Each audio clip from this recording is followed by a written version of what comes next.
selama ini tidak menyadari bahwa ternyata kemampuan saya ini di bidang ini. Oh ternyata saya selama ini memiliki kemampuan di bidang ini. Oh ternyata gaya belajar saya selama ini seperti ini. Nah itu yang harus kalian ketahui. Oke. Dari yang tadi sudah di screenshot, silakan.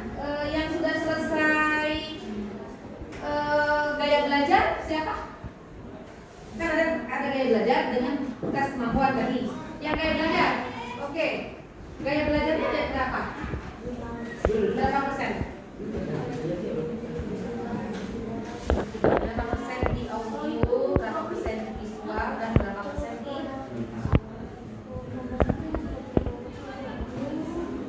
kinestetiknya 30 di yang selanjutnya yang paling kecil apa? Audio. Berarti kamu selama ini kalau mendengar tidak terlalu ini ya. Yang paling besar tadi apa? Visual. Berarti kamu jika ada dewan guru yang mengajar, kamu akan lebih paham jika kamu melihat, memperhatikan bagan-bagan atau tampilan yang ada mungkin melalui slide dan lain sebagainya. Jadi kamu akan lebih paham jika kamu memperhatikan gitu ya. Baik, oke. Yang lain? Siapa yang sudah gaya belajar? Gimana? Berapa persen? Kinestetik 70%. Apakah balance terbukti di keseharian kamu lebih senang bergerak? Itu oke, 70% di kinestetik. Yang lain? Bangun? Berapa persen? Visual 30, audio 40, sama kinestetik 30. Jadi kamu hampir 50-50 gitu ya. Tidak ada yang mendominan ya. Artinya di tiga-tiga itu kamu punya kecenderungan. Baik, dari tiga belajar ini, tiga jenis gaya belajar ini semuanya sudah paham anak-anak? Selanjutnya tes mengenal kemampuan diri. Tes mengenal kemampuan diri kan di situ kan kamu bisa tahu tuh berapa persen nih kamu ada di posisi sebagai kecerdasan yang mana. Boleh? Berapa persen yang sudah beres siapa? Oke. Berapa? 100% interpersonal. Yang lainnya apa? 85% Linguistik. 96. 96. Jadi kamu matematika oke. Terus interpersonal oke banget karena 100% ya. Dan tadi untuk matematik berapa? 96. Linguistik 82. Berarti hampir rata-rata semuanya mendekati sempurna ya. Baik anak-anak, untuk kecerdasan majemuk ini kalian harus paham ya. Kalau kecerdasan linguistik, udah paham kecerdasan linguistik seperti apa? Kecerdasan linguistik, kecerdasan bahasa adalah kecerdasan kita dalam berbicara, membaca ataupun mengeja. Ya, silakan duduk. Ya.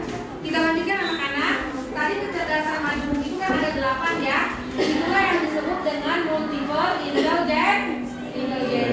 Satu kecerdasan linguistik atau kecerdasan dalam kemampuan kita untuk berbicara, berkomunikasi, membaca ataupun mengeja. Yang kedua adalah kecerdasan logik matematik. Adalah kecerdasan untuk menganalisa logik matematika. Pokoknya hal-hal yang berhubungan dengan angka, gitu ya. Paham ya? Tadi sudah disebutkan oleh teman kalian, dia memiliki kemampuan logik matematikanya sampai 90. Nah, oke. Selain siapa namanya? Selain biasa, siapa yang memiliki cerdas matematika di atas 90%? Oke, rata-ratanya di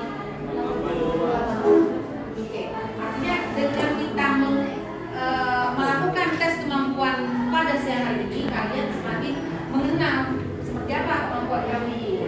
Baik. Ada lagi nih kecerdasan musikal. Ada yang tahu kecerdasan musikal? Paham nada, apa lagi? Paham not, apa lagi? Gimana? Paham irama dan lain sebagainya. Yaitu kecerdasan dalam mencerna dan menginterpretasi sebuah musik atau lagu. Siapa yang senang menyanyi di sini? Ada nggak di antara kalian yang belum pernah rasanya mendengar lagu ini, tapi tiba-tiba diperdengarkan langsung in gitu, langsung dapat gitu? Ya, kayak model itu juga termasuknya. Ini lagu apa ya? Ikutin, lama-lama langsung menyesuaikan dan langsung bisa. Gitu. Ada yang seperti itu?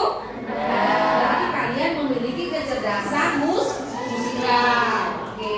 Selain itu ada lagi kecerdasan visual spasial. Tadi teman kamu ya, ada yang kalau apa-apa dia harus gaya belajar visual itu ya. Tapi kalau yang dimaksud dengan kecerdasan visual adalah kecerdasan dalam bentuk kemampuan untuk memahami entah itu arah, ruang, dan akhir dari suatu benda. Itu seperti itu ya. Dan yang keenam adalah kecerdasan interpersonal. Ada dua kan? Satu kecerdasan interpersonal dan satu lagi intrapersonal. Nah ini jangan sampai kamu kebalik nih memahaminya.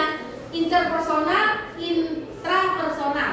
Kalau inter berarti ke orang lain. Bagaimana kita berinteraksi? Bagaimana kita mampu untuk mengenal atau memahami orang lain. Tapi kalau intrapersonal itu bagaimana kita memahami diri sendiri. Dan yang terakhir adalah kecerdasan naturalis. Apa itu kecerdasan naturalis? Ada yang tahu? Ya, oke. Kecerdasan atau kemampuan kita untuk mengenali atau membedakan dan mengungkapkan serta mengkategorikan apa yang kita jumpai di alam sekitar kita.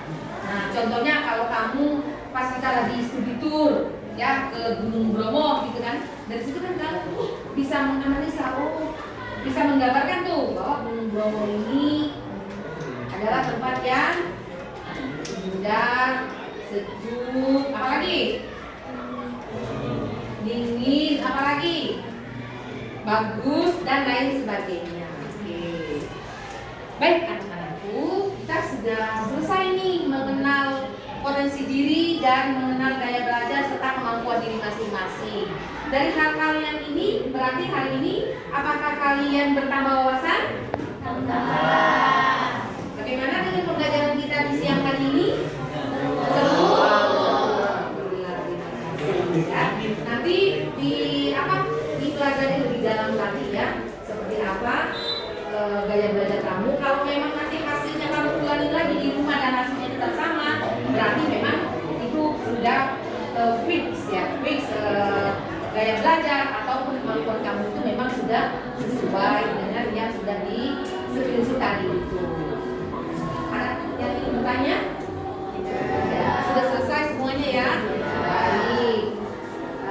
Baiklah, untuk menutup kegiatan kita di siang hari ini, mari kita semuanya mengucapkan alhamdulillah. Dan yang bagi non-muslim silakan mengucapkan syukurnya berdasarkan keyakinan masing-masing. Anak-anakku, mungkin ini saja yang bisa ibu sampaikan. Mudah-mudahan kita bisa ketemu lagi di lain waktu. Terima kasih. Assalamualaikum warahmatullahi wabarakatuh.